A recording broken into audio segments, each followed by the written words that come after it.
The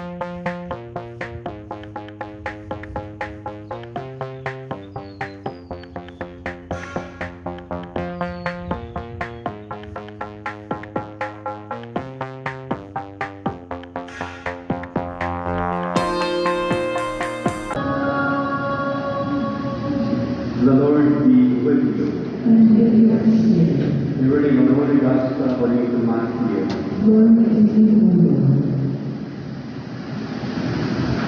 The 11 disciples went to Galilee, to the mountain to which Jesus had ordered them. When they all saw him, they worshipped, but they doubted.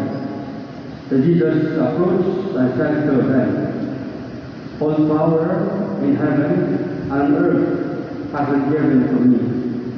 Go, therefore, and make disciples of all nations, baptizing them in the name of the Father, and of the Son, and of the Holy Spirit, teaching them to observe all that I have commanded you. And behold, I am with you always unto the end of the age." The Gospel of the Lord.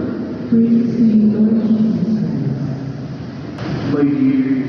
My dear sisters and brothers, today I would like to share two main points or parts in my sharing. First, about the Holy Trinity, and the second, about the family. First, the Holy Trinity is a central mystery of our faith. This teaching is explained in several creeds, such as the Apostles' Creed, the Athanasian Creed, and the Nicene Creed, and in official church documents. In fact, the Fourth Lateran Council in 1215 provided a clear summary of this belief. The Council stated, and I quote, "We firmly believe and simply confess that there is one true God, who is the Father, the Son, and the Holy Spirit. These are three persons, but they share one essence, one substance, and one nature. The Father is not from anyone, the Son is from the Father alone, and the Holy Spirit is from both the Father and the Son.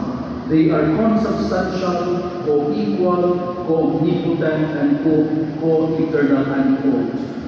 This means that while the Father, Son, and Holy Spirit are distinct from one another as persons, they are united in their divine essence. Again, quoting from Heinrich Denzinger's The Sources of Catholic Dogma, and I quote, "No real distinction exists between the essence and the persons, but a real distinction exists between the persons among themselves." The Council of Florence in 1439 further clarified that the Holy Spirit is eternally from both the Father and the Son, sharing the same divine essence and being from both. To put it simply, the mystery of the Trinity is that there is one God in three divine persons. This does not mean that God is divided into three parts or three persons, but that the one God in three distinct persons. The 11th Council of Toledo declared, and I quote, "The Godhead is not reduced to single persons and is not increased into three persons," unquote. My dear sisters and brothers, this is indeed a mystery, a truth that we cannot fully grasp with our human minds. But it is a truth revealed to us by God Himself, and it is a truth that lies at the heart of our faith. As Catholics, we believe that God is not distant, layo. He is not solitary being, He is not a solitary being, but a community of love. The Father loves the Son loves the Father, and the Holy Spirit is the love between them. It is true that the mystery of the Trinity is beyond our full understanding, but one thing we can grasp is the language of love that flows between the Father, Son, and the Holy Spirit. This love is a model for the love we should share in each one of us, in our basic ecclesial communities, and especially in our families. And this brings us to the second point or part of my sharing. It is indeed wonderful to witness that husbands and wives loving each other and working together for their children amidst the different challenges in life. This is a beautiful reflection of the divine. Makita nato ang Ginoo or ang Holy Trinity diha sa inyong pamilya, diha sa atong pamilya. Sadly, we see many things threatening our families today. Some of these are outside forces, like the pull of materialism or the influence of unhealthy ideologies.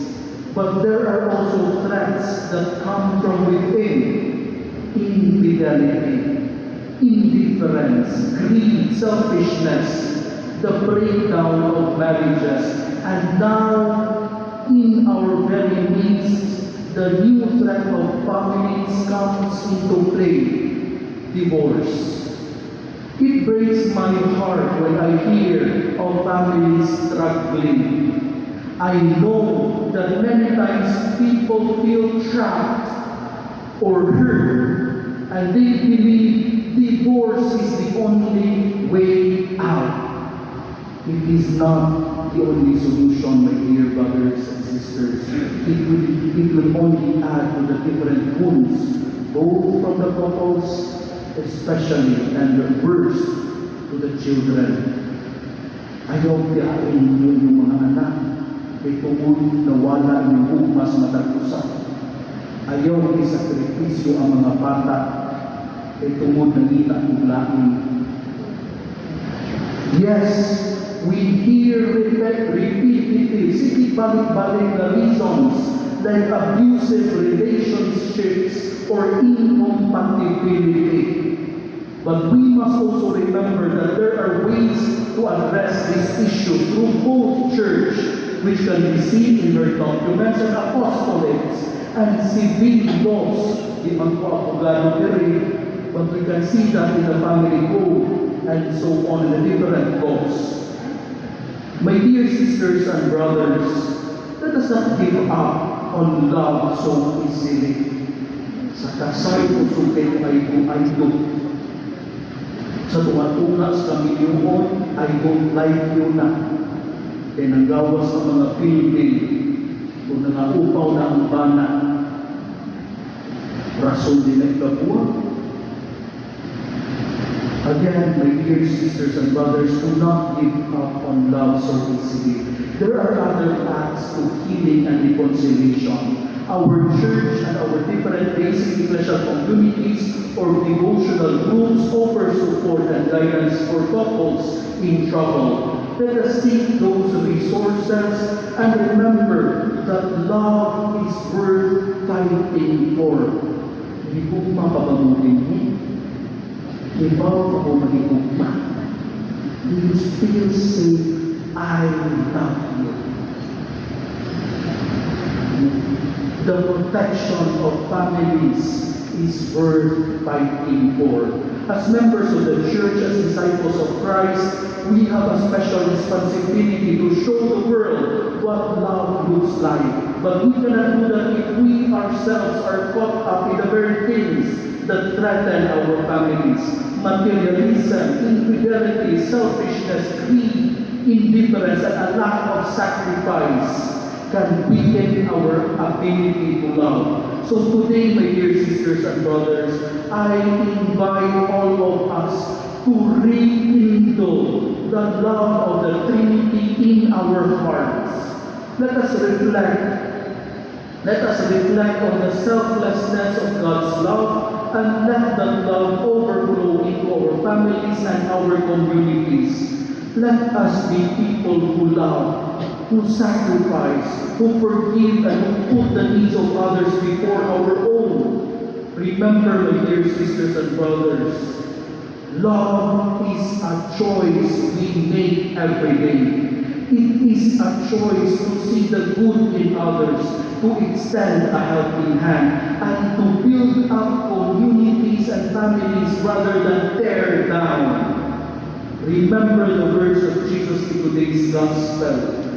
Make disciples of all nations, baptizing them in the name of the Father, and of the Son, and of the Holy Spirit. In the name of the most Holy Trinity, the Father, and the Son, and the Holy Spirit, let us extend our aid to families in need. Sisters and brothers, I beg you, let us choose love. Let us share that love with everyone we meet. May God bless us and our families with His abundant love